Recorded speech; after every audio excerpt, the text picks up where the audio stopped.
Leo എന്ന പടത്തിന്റെ ക്ലൈമാക്സിൽ ലിയോയെ വിക്രം ഫോണിൽ വിളിച്ചിട്ട് ജ്ഞാപകം തെരീരതാ എന്നൊക്കെ പറഞ്ഞ് പേടിപ്പിക്കുന്നുണ്ട്. ഭയങ്കര എന്തോ ലൊക്കേഷൻ ട്രാക്കിങ്ങിന്റെയും ഹാക്കിങ്ങിന്റെയും ഒക്കെ ഭയങ്കര സെറ്റപ്പിന്റെ മൂട്ടിലാണ് വിക്രം ഇരിക്കുന്നത്. പക്ഷെ ശ്രദ്ധിച്ചു നോക്കിയാൽ അറിയാം, അതിൽ ഒരു സ്ക്രീനിൽ ഏതോ ഒരു യൂട്യൂബ് വീഡിയോ എടുത്ത് പ്ലേ ചെയ്തിട്ടാണ് ഇങ്ങനെ ഹാക്കിംഗ് ചെയ്തുകൊണ്ടിരിക്കുന്നത്. ഗുണ്ടൂർ കാരോ എന്ന പടത്തില് കുറെ ഞാറുളുക്കികള് ഈ ലോറിയുടെ മണ്ടേ കയറി ഇരുന്നുകൊണ്ട് ഏതോ ഒരു ലൂപ്പിൽ പെട്ട് ഇപ്പുറത്തിരിക്കുന്ന ചാക്കെടുത്ത് അപ്പുറത്ത് വെക്കും, അപ്പുറത്തിരിക്കുന്ന ചാക്കെടുത്ത് ഇപ്പുറത്ത് വെക്കും, വീണ്ടും ഇപ്പുറത്തിരിക്കുന്ന ചാക്കെടുത്ത് അപ്പുറത്ത് വെക്കും. എന്താ മൂവുലകും പുകഴ്പെട്ട മലൈക്കോട്ടെ വാലിബൻ ഭാഷ സിനിമ കണ്ടതിന്റെ ഹാങ് ഓവറിൽ വന്ന് ഡയലോഗ് അടിച്ചതിന് ശേഷം കെട്ടിടത്തിന്റെ മകുടത്ത് നിന്ന് കുറെ ചണച്ചാക്കൊടുത്ത അണ്ണന്മാർ കല്ലും കട്ടയുമെല്ലാം പറക്കി താഴേക്കെറിയുന്നുണ്ട്. ദേശവും കാലവും തെറ്റി വന്ന ഒരു കല്ല് പക്ഷേ വന്ന് വീണത് കാക്കക്കറുമ്പന്റെ പേട്ടത്തലയിലായിരുന്നു. നീ കണ്ടതെല്ലാം പെയ്. ശരിക്കും അവന്റെ മണ്ടയിലല്ല ഇത് വന്ന് വീണത്. ആ കല്ല് വരുമ്പോ അതിനനുസരിച്ച് അവ തല തെളിപ്പിക്കുന്നുണ്ടാണ് തലയിൽ വീണ പോലെ തോന്നിയത്. പക്ഷേ മലൈക്കോട്ടൈ വാലിബനിൽ കാലവും ദേശവും തെറ്റി വന്ന രണ്ട് കാര്യങ്ങൾ കൂടിയുണ്ട്. കാലവും ദേശവും തെറ്റി ഒരു ടെറസ് വീടും ഒരു ടവറും മലൈക്കോട്ടെ വാലിബനിൽ കയറി വരുന്നുണ്ട്. കടല് പോലെ കാര്യങ്ങൾ പറയാനുള്ള ഒരു സിനിമയാണ് ആവേശം. ഇത് ഈ എണ്ണം വന്ന് ഇങ്ങനെ നിന്ന സമയത്ത് ആ ബോളിംഗ് ഇട് എന്ന് പറയുന്നല്ലേടേ നിങ്ങളൊക്കെ വിചാരിച്ചത്. രംഗണ്ണൻ്റെതായിട്ടുള്ള കുറേ ശരികളൊക്കെ ഉണ്ട്. നെഞ്ചൊക്കെ കിളക്കി കൊളാക്കിയവന്മാരെ കൊണ്ട് അന്ന് മൊത്തം നിന്ന് ട്രെയിനിങ് ചെയ്യിപ്പിച്ച് ശരിയാക്കിയിട്ട് പോയാൽ മതി എന്ന് പറഞ്ഞിട്ട് അവന്മാരെ കൊണ്ടിട്ട് പണിയെടുപ്പിക്കുക. അമ്മയ്ക്ക് വാക്ക് കൊടുത്തതുകൊണ്ട് വണ്ടി ഇടിച്ച ഒരാൾക്കാരെ കൊന്നിട്ടും കൈവച്ച് ഒരാളെ പോലും അടിച്ചിട്ടില്ല രംഗണ്ണൻ.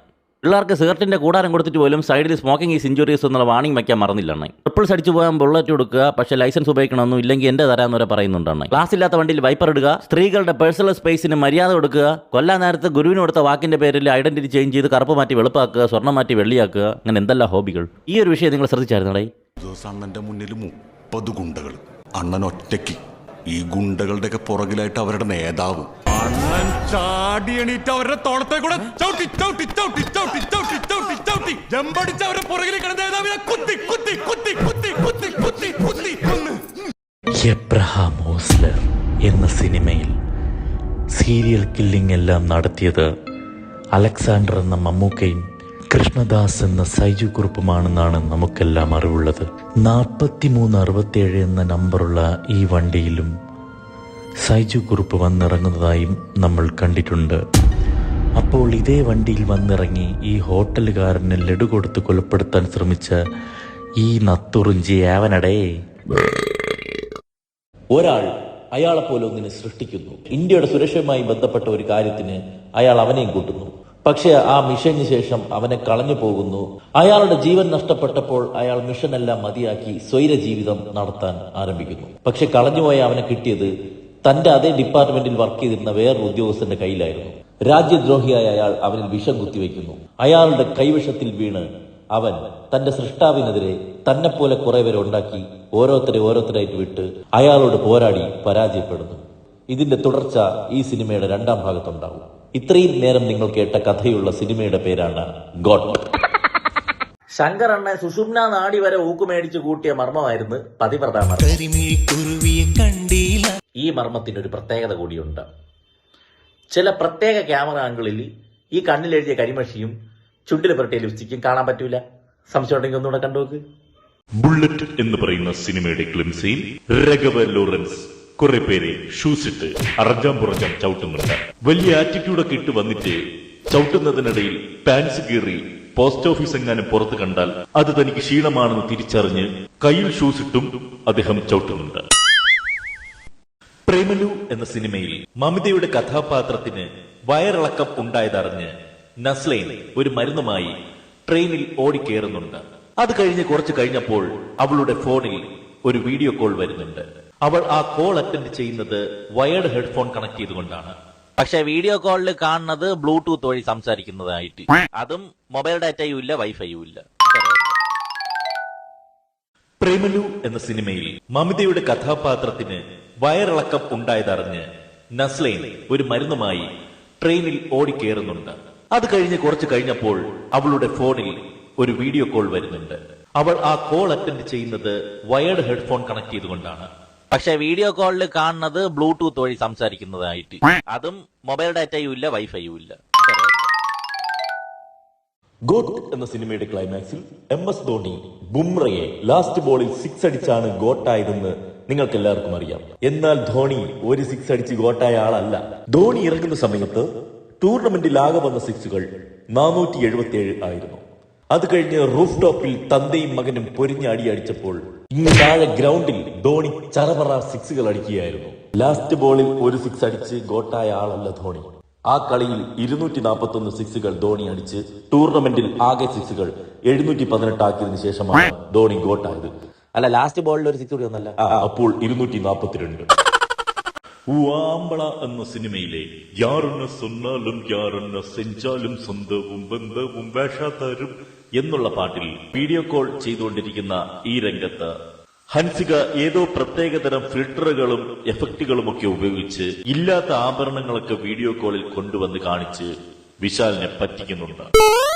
ലബ്ബർ പന്ത് എന്ന സിനിമയിൽ നായികയെ ഒരു മൊണ്ണേഷ് കുമാർ പെണ്ണ് കാണാൻ വരുന്ന ഒരു രംഗമുണ്ട്.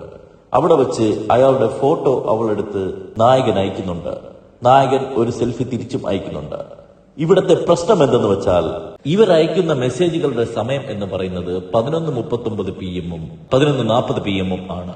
രണ്ടുപേരുടെ ഈഗോ ക്ലാഷും ക്രിക്കറ്റും മാത്രമല്ല, പാതിരാത്രി കുളിച്ച് കുട്ടപ്പനായിട്ട് വന്നു നിന്ന് പെണ്ണ് കണ്ട് ആത്മാർത്ഥത കാണിച്ച ഈ പേവൂളന്റെ തേലിന്റെയും കൂടി കഥയാണ് ലബ്ബർ പന്ത്. വേട്ടാവൾ വേട്ടയാൻ എന്ന സിനിമയിൽ ഈ പെണ്ണും പിള്ളയെ തല്ലിക്കൊല്ലുന്നത് മാർച്ച് 15-നാണെന്ന് ഈ കാണുന്ന ഫ്ലക്സുകളിലൂടെയും അതുപോലെ പിന്നീട് ഇവൻ യാത്ര ചെയ്യാൻ പോയ ഡേറ്റിലൂടെയും മനസ്സിലാക്കാം. ഇതിന്റെ പിറ്റേ ദിവസമായ മാർച്ച് 16-നാണ് ഇവൻ ഇന്റർവ്യൂ അറ്റൻഡ് ചെയ്യാനിരുന്നതെന്ന് CCTV ഫുട്ടേജിലൂടെ വ്യക്തമാണ്. ഇവനെ വെടിവെച്ച് കൊന്നതിന് ശേഷം രജനികാന്തിനെ വിളിച്ചു വരുത്തി അമിതാഭ് ബച്ചൻ കൊണകൊണ പറയുന്ന സമയത്ത് എന്തോ ഭയങ്കര കാര്യം പറയും പോലെ ഇവൻ ആ പെണ്ണിനെ കൊന്നതിന്റെ പിറ്റേ ദിവസം ഇന്റർവ്യൂ അറ്റൻഡ് ചെയ്തിട്ടുണ്ടെന്നും അതിൽ അവൻ സെലക്ട് ആയിട്ടുണ്ടെന്നും തെളിയിക്കുന്ന ഓഫർ ലെറ്റർ അമിതാഭ് ബച്ചൻ കാണിക്കുന്നുണ്ട്. പക്ഷെ ഓഫർ ലെറ്റർ അടിച്ച ഡേറ്റ് മാർച്ച് 10, അതായത് 16-ാം തീയതി അറ്റൻഡ് ചെയ്ത ഇന്റർവ്യൂവിൽ പാസ്സായി സെലക്ട് ചെയ്തവന്റെ ഓഫർ ലെറ്റർ 10-ാം തീയതിയെ കൊടുത്തെന്ന്. ഇതിൽ ഏറ്റവും വലിയ കോമഡി എന്ന് പറഞ്ഞാൽ ഈ ഡേറ്റ് വെച്ചിട്ടാണ് അമിതാഭ് ബച്ചൻ രജനീകാന്തിനെ കൺവിൻസ് ചെയ്യണതും രജനീകാന്തിന് ഡൗട്ട് ഉണ്ടാവുന്നത്. ഇനി ശരിക്കും ഈ ആട്ടാമ്പിളിക്ക് തന്നെയാണ് ആ പെണ്ണിനെ തല്ലിക്കൊന്നത്. മീരയുടെ ദുഃഖവും മുത്തുവിന്റെ സ്വപ്നവും എന്ന ചിത്രത്തിൽ ചകിരി ടാറിൽ മുക്കി മുഖത്തൊട്ടിച്ച് നടക്കുന്ന ഈ അണ്ണന്റെ 2 കൈകളും പൃഥ്വിരാജ് വെട്ടിയെടുക്കുകയും പൊട്ടിയ പൈപ്പിൽ നിന്ന് വെള്ളം ചീറ്റും പോലെ രക്തം ചീറ്റുന്നതും നമ്മൾ കണ്ടതാണ്. 2 കൈകളും വെട്ടിയെടുത്തെങ്കിൽ പിന്നെ ഈ കാണുന്ന എന്തരടെ അൺകവാല. മെഗാസ്റ്റാർ ചിരഞ്ജീവിയുടെ വിശ്വംഭരൻ എന്ന സിനിമയുടെ CGI വാരി വിതറിയ ഒരു ടീസർ റിലീസായിരുന്നു. അതിൽ ഒരു സീനിൽ പുള്ളിക്കാരൻ ഒരു ഗദയെടുത്ത് തറയിൽ കുത്തുമ്പോൾ കുറെ എണ്ണം തെറിച്ചു നീങ്ങി പോകുന്നതായിട്ട് കാണാം. ആ സീനിൽ ശ്രദ്ധിച്ചു നോക്കിയാൽ അവിടെ തറയിൽ കിടന്ന് റെസ്റ്റ് ചെയ്യുന്ന കുറെ എണ്ണം ക്ലോണുകളാണെന്ന് നമുക്കറിയാൻ സാധിക്കും. ദിവൻ തന്നെയാണ് ദിവൻ. അതുപോലെ ദിവനും ഒരാളാണ്. ഇങ്ങനെ നോക്കിയാൽ അവിടെയുള്ള മിക്ക എണ്ണത്തിനെയും ക്ലോൺ ചെയ്തു വെച്ചിരിക്കുന്നതായിട്ട് നമുക്ക് കാണാൻ സാധിക്കും. നമ്മളെ പൊട്ടിച്ചിരിപ്പിച്ച ഒരു സിനിമയായിരുന്നു ദിലീപിന്റെ കല്യാണരാമൻ. കുറച്ച് സീനുകൾ നമ്മളെ വിഷമിപ്പിച്ചിട്ടുണ്ട്. മനസ്സിൽ തങ്ങി നിൽക്കുന്ന ഒരു രംഗമായിരുന്നു അച്ഛൻ മകന് തൂങ്ങിച്ചാവൻ കയറെടുത്തു കൊടുത്ത ഈ രംഗം. ഈ ഒരു ഫ്രെയിം ട്രോളുകളിലൂടെയും വാട്സാപ്പ് സ്റ്റിക്കറുകളിലൂടെയും എപ്പോഴും നമ്മളുടെ കൺമുന്നിൽ തന്നെ നിറഞ്ഞു കാണുന്നുണ്ട്. പക്ഷെ ഇത്രയും പ്രാവശ്യം കൺമുന്നിൽ കൂടി കടന്നുപോയ ഈ രംഗത്തിൽ ഈ ജനലിന് പുറകിൽ ഒരു നത്തുറിഞ്ചി വായ്പളന്ന് നോക്കിക്കൊണ്ട് നിൽക്കുന്നത് നിങ്ങളിൽ എത്ര പേര് ശ്രദ്ധിച്ചിട്ടുണ്ട്? ഞാൻ കല്യാണരാമൻ ഒരു കോമഡി പടമാണ് എന്നാണ് പറഞ്ഞത്. ഈ സിനിമ കല്യാണരാമനാണ് എന്ന് ഞാൻ പറഞ്ഞിട്ടില്ല. അതുകൊണ്ട് വെറുതെ കമന്റ് ചെയ്ത ടച്ച് പാഡിലെ മഷി കളയണ്ട.